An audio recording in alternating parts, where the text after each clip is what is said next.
Somebody say keep on rocking. Hi, this is Mike Peace, and today we're talking with Rick Derringer of the McCoys. Hey, Rick. Cashbox. How you doing? I'm doing great. Okay, good. How about you? Yeah, it's getting closer to Christmas, and got to catch up on my shopping, but we were talking about Hang On Sloopy, and that appears to have been the first one that you guys did that got you on the trail of success. Did you start off with some other song, or was that the first one? No, Hang On Sloopy was the first successful recording we did. We actually were from Ohio and started out playing as kids early in my high school days.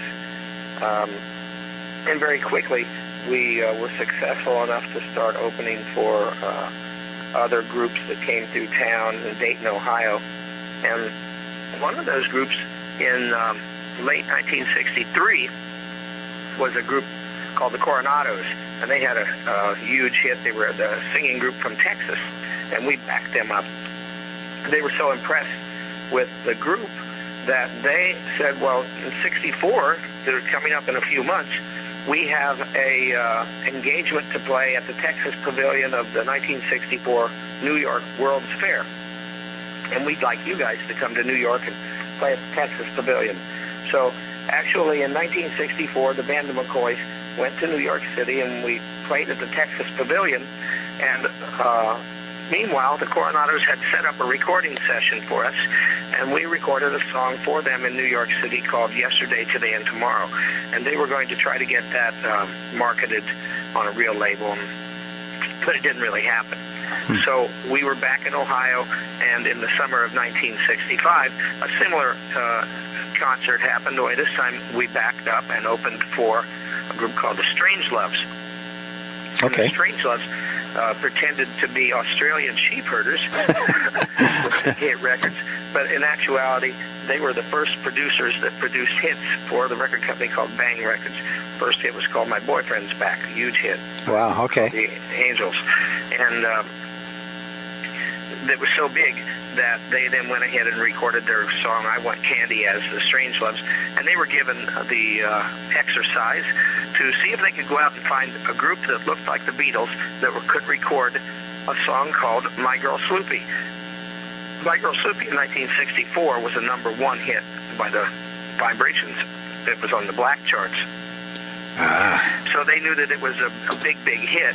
So they figured, well, if we can find a group that looks like the Beatles, since the Beatles have come into fashion so quickly, they could record My Girl Sloopy, and it could be just as successful on the white charts. Okay. Well, the last date of the gig, their tour, happened to be the show in Ohio with us, and we happened to have bought that day Beatles suits, not knowing anything about this stuff. We all were young enough to be involved and loved the Beatles music, so we also had Beatle haircuts. And being big fans of black music, the McCoys knew the song already. We knew it from the black charts, from My Girl Sloopy being #1. So we already knew the song, loved the song. So when they asked us if we wanted to play that song as part of their set, we, of course, agreed and were very excited about it. And not knowing this whole story, afterwards they invited us into their dressing room and right away told us that, you know, we were supposed to find a band to do Hang On Sloopy, at that time called My Girl Sloopy, and we like you guys. Would you like to go back to New York City tomorrow and record that song with us? I looked at my dad, and my dad said, wow, Rick, our vacation actually starts tomorrow. So we did that. We followed them back in our little car, pulling our U-Haul trailer with our equipment in it to New York City. Are you saying that your dad actually was a vacation that you guys were taking? It was just, wow. Yeah. What a coincidence. The Lord works. When he sets things up, he makes the itinerary work perfectly. Yeah. But we went back to New York City the next day, and within a few days, we had recorded the music to Hang On Sloopy. We went out into the park every day and practiced singing it for about a week, and then went back into another recording studio and sang it. Everybody jumped up in the control room and yelled #1, and within a few weeks, it really was #1. So, you know, it's an amazing story, but it's a true one. Wow, that's an overnight success again. It only happens in America. That's right. Yeah, wow, that is amazing how things just fall in place like that. But, so then after the McCoys hit with the Hang on Sloopy, then you came out with, let's see, what was it? Fever. Fever, yeah, okay. Yeah, Fever was a big hit too, but we also had a couple others. We had one called Come On, Let's Go, which was a big hit by Richie Valens previously, and our hit sold more than Richie Valens' original version, and our hit of Fever sold more than the big famous Peggy Lee version. So the McCoys had a considerable success, but we happened to come out. I explained to you that we really liked black music and considered ourselves a pretty good band, but our success was during a time period when bands like the Ohio Express and things like that were also becoming successful, and we became pigeonholed as what they called in those days bubblegum music. And very discouraging to us. We didn't want to be bubblegum music. We wanted to be legitimate music. And so throughout, even though we had had quite a bit of success, we were searching for a way to rise above the term bubblegum musicians. And that's when we met Johnny Winter. And coincidentally, Johnny Winter and I were both managed by the same manager, a guy named Steve Paul. And Johnny Winter was looking for a way to get more into rock and roll, play a little less of just the blues. And we were looking for ways to legitimize ourselves. So we decided to team up, and the team worked so well that it satisfied both our goals. We became much more accepted musically, and Johnny Winter gained a lot of success in rock, which is what he wanted. Another coincidence. Yeah, he was considered straight blues initially, and but he really wanted to get a little more into mainstream, and that's where that's where our collaboration really worked super. At what time did you guys come out with the Rock and Roll Hoochie Coo? Well, it was on the first album. The first album was called Johnny Winter and, which stood for Johnny Winter and the McCoys. But since the McCoys were characterized as a bubblegum group, we didn't really want to go there, so we just dropped the McCoys part and made it Johnny Winter and. So the first album, Johnny Winter and, is considered by a lot of the fans a real milestone for both our careers, Johnny and myself. And it included not only a bunch of kind of covers and stuff that Johnny wrote, but also some songs that I wrote, one of which was Rock and Roll Hoochie Coo. But we didn't stop there. We then went ahead and replayed it on all our live performances, and then when Johnny's second album came out, it was a live album, Johnny Winter and Live. We did it again at that time, and then when Edgar Winter, White Trash, started playing live, they did it as well. And on the Roadwork album by Edgar Winter's White Trash, he recorded it again. So it really had a built-in track record of success, so that when I did my first album, All American Boy, I knew that was one of the songs that I was for sure going to do. And that version, recorded in 1973, is the one that we hear on the radio. It's the one that won a BMI award, Special Citation of Achievement, in recognition of the fact that it was played on the radio well over 1 million times. Wow. Okay. So is that really the biggest one, or was Sloopy bigger than that one? Well, it's hard to say in reality. The good news is they're both very, very successful songs that really have stood the test of time. They've both been recorded in movies, by other bands, on jingles. They've both had a great life of their own. By sheer numbers, it might seem that Hang on Sloopy was bigger, but it's hard to rate those numbers because, like I say, lots of other groups have recorded both songs, and they've both been very successful in other arenas. So the bottom line is both those songs really are huge. Yeah, and Rock and Roll Hoochie Coo, you guys did so many different versions of it yourself. So yeah, you'd have to add them all together and try and figure it all out. Yeah, that'd be tough. Yeah. You had another Grammy monster, Frankenstein and Free Ride.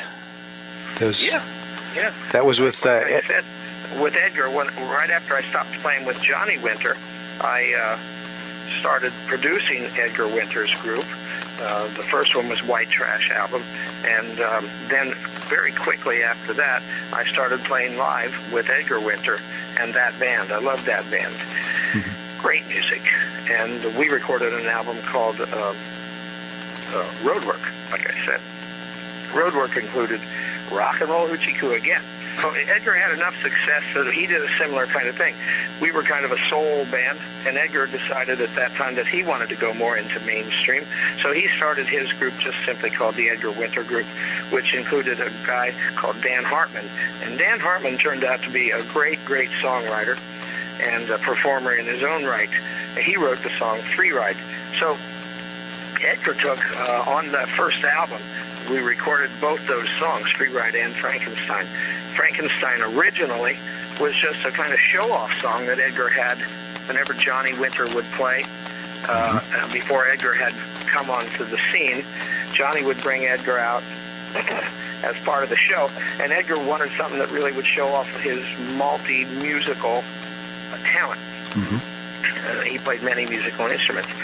So he created the song at that time called the Double Drum Solo, and it basically was just a song that would allow him to come out and play the organ, Hammond organ, play his saxophone, and then also play the drums, and a drum solo that he had specifically arranged and written that would coordinate with the other drummer of the band so that they would both be playing a combination drum solo simultaneously. And that song was huge live. So when it came time to do his album as the Edgar Winter Group, he knew that that was one of the songs he wanted to include. The synthesizer had just come into prominence, and Edgar had taken all those keyboard parts that he previously had played on the organ and worked them into the latest version of the keyboard, which was the synthesizer. Mm-hmm. And at that time, we changed the name, included it on the album as Frankenstein, but the record company didn't really understand. They said, man, this doesn't sound like the rest of the album at all, so they encouraged us not to put it on the album. Well, we just knew that we loved the song, simply. We had no idea that it was going to be a huge hit, but we knew we loved the song. So the engineer and myself decided that, you know, we don't care what you guys at the record company think, we're definitely going to include this song on the record, which we did. The record company didn't think that it would be a big success. They couldn't figure it out, couldn't hear it, and so they released Free Ride as the first song, a song by Dan Hartman, composition. So Free Ride didn't do so well because radio stations had already discovered Frankenstein, and they were playing it way more than the single Free Ride. So they pretty much really demanded that Frankenstein be released as a single, which really kind of proves the old adage that, you know, record companies can't really pay, because people think you can just pay to make a hit. Sure. They really can't pay to make a hit, but the bottom line is they can't stop a real hit either. Right. So, you know, the musicians have so much passion for the music. They really know what has the right feel to display them. Sometimes a hit, everybody knows that they just like the song. Right. You know, and that's the bottom line. You can't predict hits. No. But when everybody likes a song, that's what creates a hit. So instincts, sometimes, if you look around and, you know, everybody's in agreement, they all like this song. Every place you play this song, everybody likes it. That's a pretty good indication. That's a good bet, yeah. It's going to be a hit, yeah. Now, I was just trying to picture this being played on stage with all these different solos that come into there. Was Edgar, like, running from one position to the next, or did he have it all just kind of set up around him? Well, no, that's actually what he does still to this day. Huh.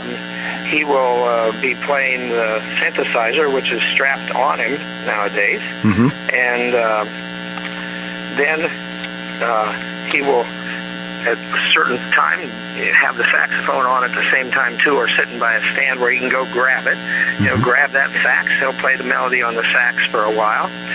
Then at some point, that synthesizer will be thrown down on the floor and sax back on the stand. He runs back to the drums, timbales usually, mm-hmm. and he'll play a big long thing himself and the drummer as part of that whole section in the song, and then he will literally run back out there to the front and grab that synthesizer again and pull it on and continue on the synthesizer. So it is fun to watch as well as listen to, because really he is jumping around that stage and moving from instrument to instrument. Yeah, I haven't seen him perform at all, and I would really like to. It sounds like he puts on a real good show. Yeah. He and I both still do concerts together pretty regularly. If you go to rickderringer.com and check my schedule, you can see where we're performing, and we usually make note of when those concerts include both Edgar or if they include Johnny.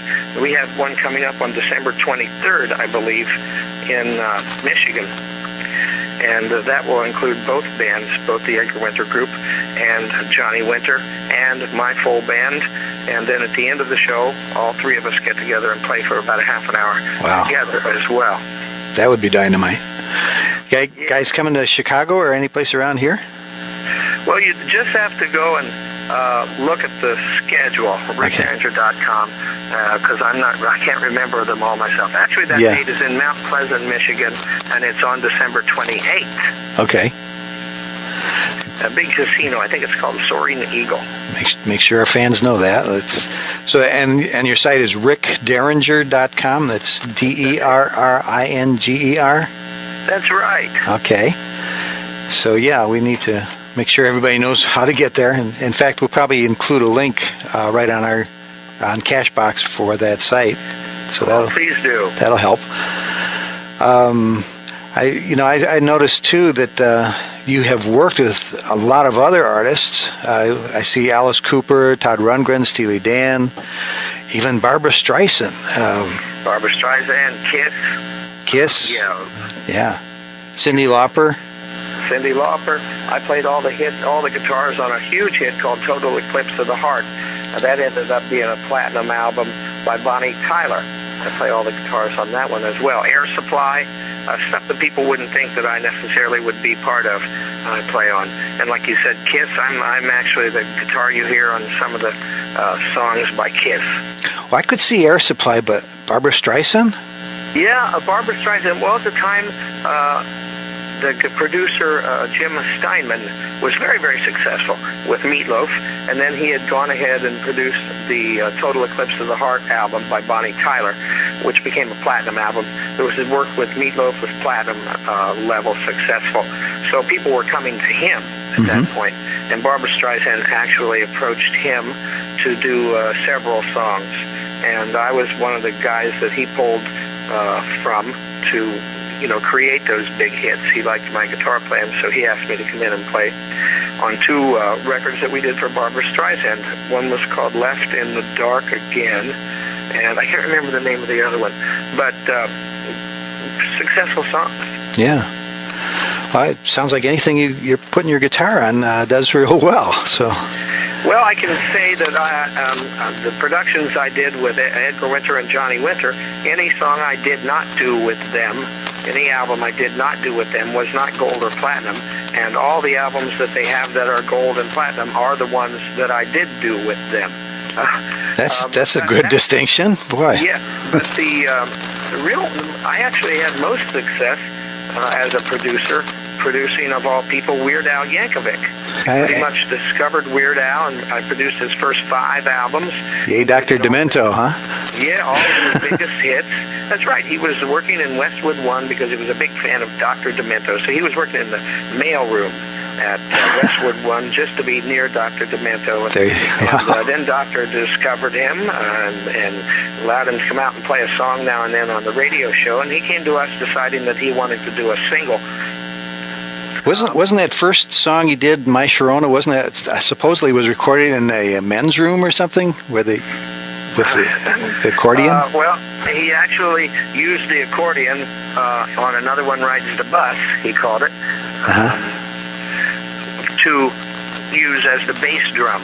do that when he did it live on Dr. Demento's show. He'd just do it with the barest, minimal amount of instruments, the accordion himself, and hanging on the accordion case as the bass drum.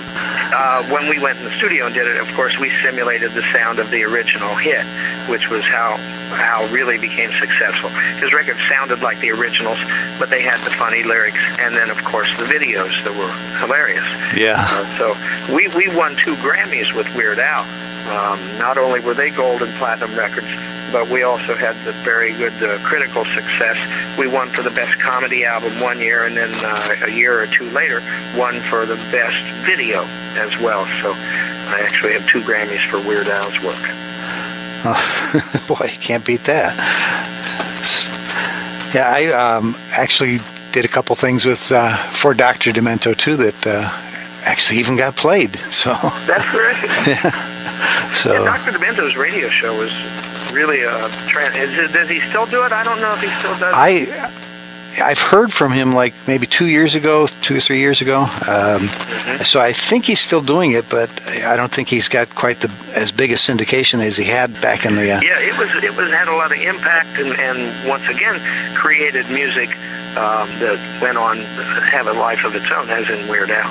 Mm-hmm. Yeah, I was playing a little club in Chicago, and it was on a Monday night, and a whole bunch of people came in, and I couldn't figure out why, and they said, we heard you on Dr. Demento.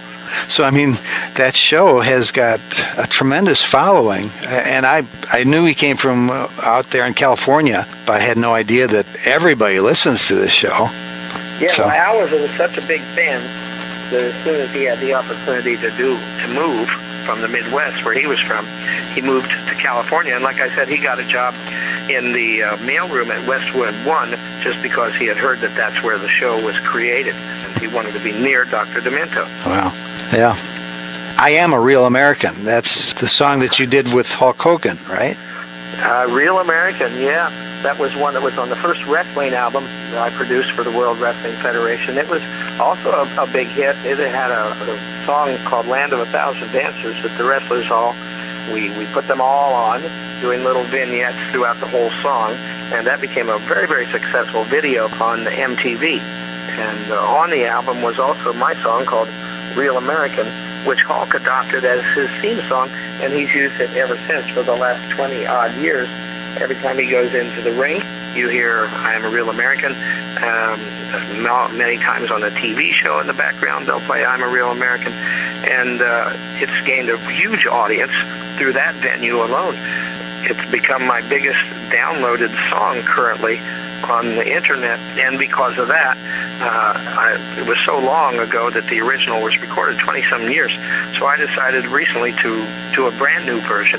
We changed the lyrics slightly, made them, we think, a little more appropriate yet, even fulfill the ideal of the song, and we've done a brand new version which is available at rickderringer.com on a new CD called Rockin' American.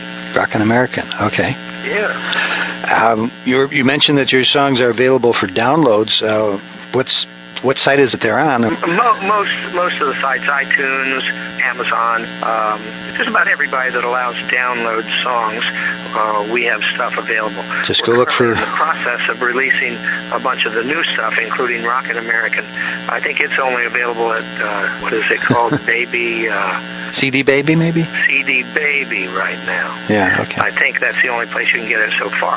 But I'm just in the process, I'm going to be doing that in the next couple weeks, of releasing that and a couple Christian records that we have that have not been released yet through that internet venue, and maybe even our Christmas album.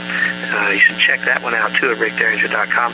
Our family recorded a real family-friendly Christmas album called Winter Wonderland, and we didn't really want it to be your typical all jingle bells and I saw Mama kiss Santa under the Christmas tree, that kind of stuff. We wanted it to be a little more original, in time with the season. I mean, in the end, we still believe that Christmas is about the birth of Jesus, and not necessarily just about Santa Claus.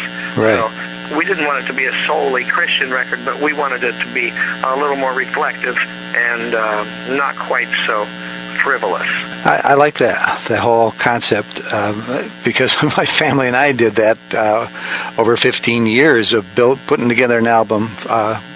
We kind of yearly did one song for Christmas and then compiled it into one big Christmas album. So great. And they're pretty much all originals, except I did a copy of Little Drummer Boy, Peace on Earth, that David Bowie and Bing Crosby did. Yeah. Do you remember that one? Yes, I do. Everybody really likes that one. So, and I was just, the first time I heard it, I thought, man, that's a hit, Well, ours includes a similar kind of thing. We have some originals on there and some of the standards that people have grown to love throughout time. So once again, Winter Wonderland, and you can get that one at rickderringer.com. Okay, now these are released or they're not released? The Christmas They're all songs. released through our own label, okay. Sound Ground Records, and those are, most of them are only available though at rickderringer.com or as internet downloads. But some of them haven't yet been released to the internet. That's why I'm saying that's currently my new project, is getting them out there on the internet. Yeah, you mentioned you have Christian songs that aren't released yet? We have a family Christian album as well called Aiming for Heaven, which has been out for a couple years, and it happens to be our biggest seller on rickderringer.com. But we also have another that we're working on right now that it includes vocals, duets, as you might consider them, with other great Christian artists as well. Phil Keaggy's on there playing guitar with me. John Schlitt, the lead singer with Petra, is on there singing a song or two.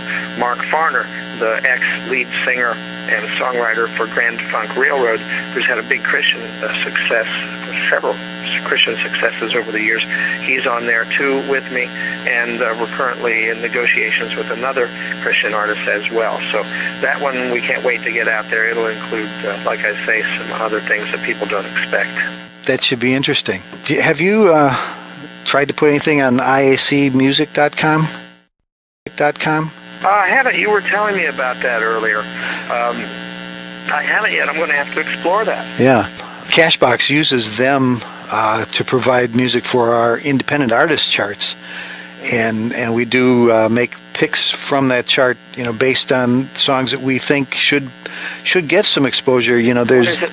IAEC? No, it's iacmusic.com. Okay, I'll check that one out. Yeah. On our Cashbox charts, if you go to the independent charts, you can actually play the music that is on the top 10 of the various charts. And all you have to do is go and click on there's like a little ear icon. If you click on that, you can play the song. And if you click on the CD, it'll take you to a site where you can actually buy the music. So the charts are really based on actual plays and sales, and it reflects on a almost daily basis, not on Cashbox, but on IAC, and then at the end of the week, it gets built into the Cashbox's chart. So it's a great place for independent artists to go and get some big time exposure. Well, I'm an independent artist, and I'm always looking for big time exposure, so I'm going to explore that possibility. Well, good. Okay. You and I are both independent artists. Yeah. I mean, I was signed with a couple different records, but now we're independent, and we're able to do what we want to do, so that kind of helps. Great. I feel good about it. It really allows you, over the past few years, we've been just doing music we want to do, not led by the trends of the music business necessarily, or prompted by record company executives. We really are allowed to do pretty much what we want to do. And that's why an album, a CD like Rockin' American is so important to me, because it really does reflect my heart and soul, and not necessarily that of some record company executive. I think that's real important for all your fans to know, too, that you're not being influenced by the big guys, and what they get is really you. And I think that's so important, to because everything, it gets so commercialized, and the record companies just kind of control everything, which... Yeah. so true. Yeah, we're talking too about you got into smooth jazz, and I did. Yeah. A couple years ago, we decided to do a smooth jazz CD. My wife wrote one of the songs. She writes a lot of songs with me, but one of the songs she wrote on that one is called Hot and Cool. And the Free Ride, that's the title of the album, the Free Ride CD included that song Hot and Cool, which became a single to Smooth Jazz Radio and was in the top 20 for 5 months on National Smooth Jazz charts. And the album as a whole made it all the way to the top 40 for the year, and which we felt very, very pleased about, seeing as it was our first venture into that arena. I love smooth jazz, and I plan to do more of that kind of thing. Boy, it's amazing that you are able to become successful in the different genres here. First attempt, to do something, and bang, it goes. So yeah, it's pretty amazing.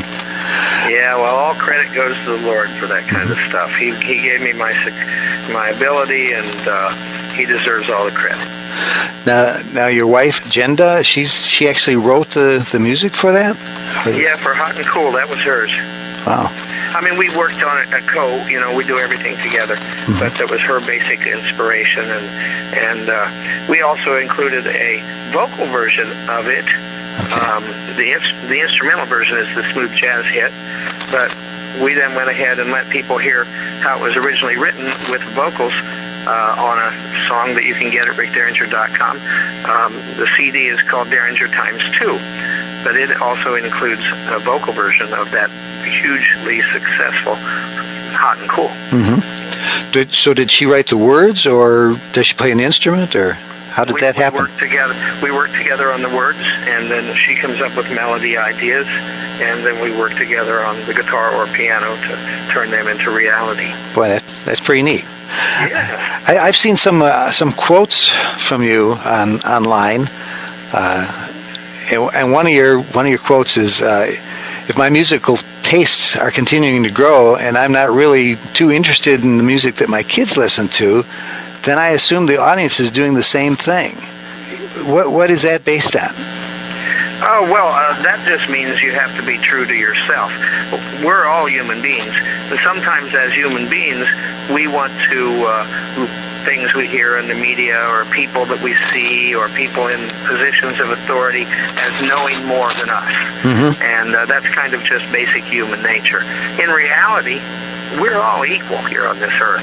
We're all human beings, and just because someone is in a position of authority or famous through the media doesn't have any bearing on whether or not they know more than you do as a person. Mm-hmm. So my theory is simply what you like as a person is as valid as what any record company executive, for instance, would tell you that is the successful stuff. If you listen to your heart as a musician and just really do the music that you love, you can't hardly go wrong. It just means simply that other like-minded humans will love it too. I agree. A lot of times the record companies are trying to base everything on money and focus groups, and they've seen it work before, particular song, so they try and duplicate exactly all the steps that happen to make it a success, and it never seems to work. Yeah, and also the contrary is true. If somebody dislikes a song of yours, strongly, then that usually means it had enough of an impact or enough of a presence, identifying presence, that some other human being could have a strong positive attraction to it. Yeah. So that means when you hear a review where somebody just takes you apart and says, "Man, this thing sucks," and gives you a million reasons why, you don't have to feel bad about that review. Absolutely. All that shows simply is somebody felt strongly your music had enough presence, enough sound, enough ability to stand for something that somebody recognized that they really disliked it. Well, that also means that same presence, that same identifying stance could also give another person that strong likability of it. Yeah, if you shoot for something wherever you go, man, I want everybody to love this. Well, you're not necessarily going to get anybody to love it. Right. Because not everybody loves everything all the time, ever. Yeah. Something that one person loves, another person's going to hate. And that is the way it works. In order to have that strong some person love, you got to have the ability to accept the strong some person hate, because that's just the nature of life. If you have no reaction, that's probably the worst thing that could happen, because you you do want to, your music has to get a reaction from somebody, it's an emotional or anger or something, So yeah, I agree with that entirely. One of the things I wanted to talk about too is your guitars. I understand you have designed a guitar for Warrior guitars. Yeah, over the years, I've been playing guitar for over 50 years now. Mm-hmm. And in the course of that time, I've actually had the opportunity to play everything that people think is great. All the famous great guitars, the legendary instruments that people love. I've had an opportunity to play them. And then over the years, I actually worked with other companies, too, and created guitars, designed guitars for them over the years.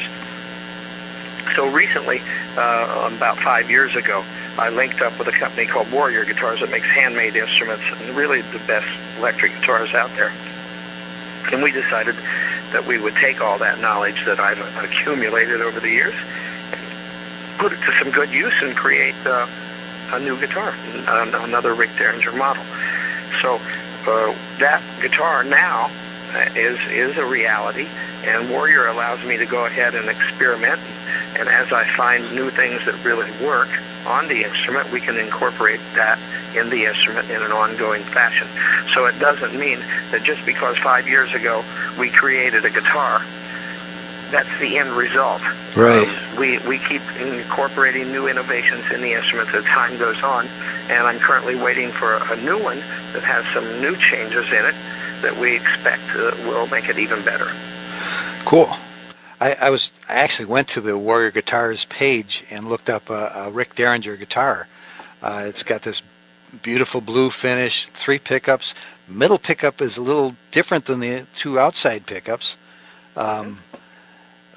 What exactly is that? It almost looks like it might be an acoustic kind of pickup. What is that middle one? No, it really is. The outside are P90s, which are big old single coil pickups with a lot of output, and the inside pickup is a traditional single coil like you might find in a Stratocaster. Okay. And basically that's just to get that middle pickup a little bit out of your way. I could have put 3 P90s in there, but then they're a little intrusive. They're bigger, so your pick might be hitting it. But people don't seem to complain about that with Stratocasters, so we thought we'd try that in the middle position, and sure enough, it works pretty good.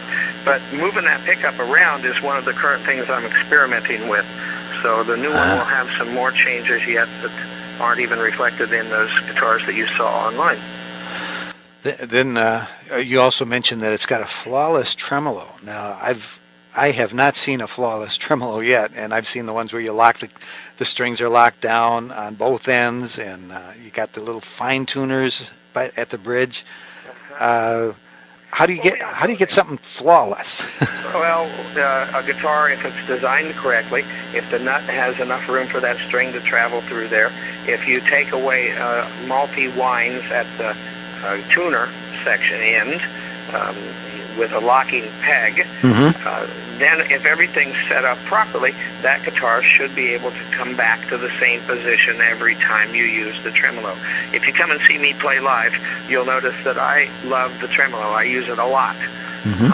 But you will also notice that throughout the set, I'll come out with my guitar in tune, and when I leave the stage at the end of the night, that guitar will still be in tune. And that's the whole idea. You want to be able to use that tremolo, and you want to be able to at least use it for a whole performance, and that guitar not to go out of tune. That would be amazing. I have not seen that yet myself. And we don't. Part of that is we really rely on some old school technology and some new school technology. We do not have a locking nut and that big tuning thing on the bar itself. Because that just adds more metal and more stuff to vibrate around, and we go for, usually the theory is less is more. Mm-hmm. And we really try to get down to what makes the guitar go out of tune in the first place, and just get rid of those things and stick to the basics that really work, and you're usually right on with that way of thinking. Neat. I've done some guitar building myself, and I think I mentioned to you before, I hand wound the pickups, and because what I wanted was a stereo output. And so I took 3 magnets. It's kind of like a Stratocaster pickup, just one element, but I had 3 magnets in there to pick up 3 strings. Then I would put another coil right next to it with 3 other magnets to pick up the other 3 strings. Uh-huh. So then I also had to set up a switch that would switch it to mono or stereo, left or right, so you could switch the different elements left or right. That's amazing. There's a Gibson guitar out right now which has a digital pickup on it, and it allows you actually to have 6 separate outputs, one for each string. If you wanted to actually go that far, you could actually have 6, ultimate stereo with the 6 amps, each string having its own amp. That would be wild. And then set each one of the strings to sound like different instruments. Yeah, you could do that. Yeah, wow. That does sound interesting.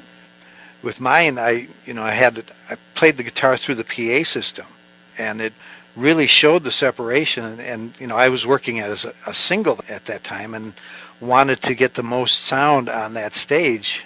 So this was my way of coming up with it, and nobody had made something like this. So that was my second guitar that I made, and I loved working with it. But anyway. I think we've pretty well covered everything here. Unless run the gamut. Yeah. Yeah, I think we have. Yeah. Pretty much done. We've been talking with Rick Derringer. I really enjoyed talking with you. You came up with some really interesting thoughts, and your whole life seems like it has been pretty interesting. So. I've had a great life, and I continue to enjoy a great life. The Lord has blessed me in that way. I continue playing these live concerts and making music and doing all kinds of things, and I'm really happy about it. We just want to encourage people one more time to go to rickderringer.com, at least check out my tour schedule. We'd like to see everybody come out and see us play when we play live, and I encourage everybody to look up that tour schedule at rickderringer.com and come out and see us. Say hi. I definitely will check to see when you're getting in the Chicago neighborhood. We'll stop out and maybe even take some pictures and put you on the magazine again. But anyway, it's been a good time, and I really want to thank you for talking with us. I hope we can keep in touch. Okay, man. Okay. Take care. Thanks, Rick. Bye-bye.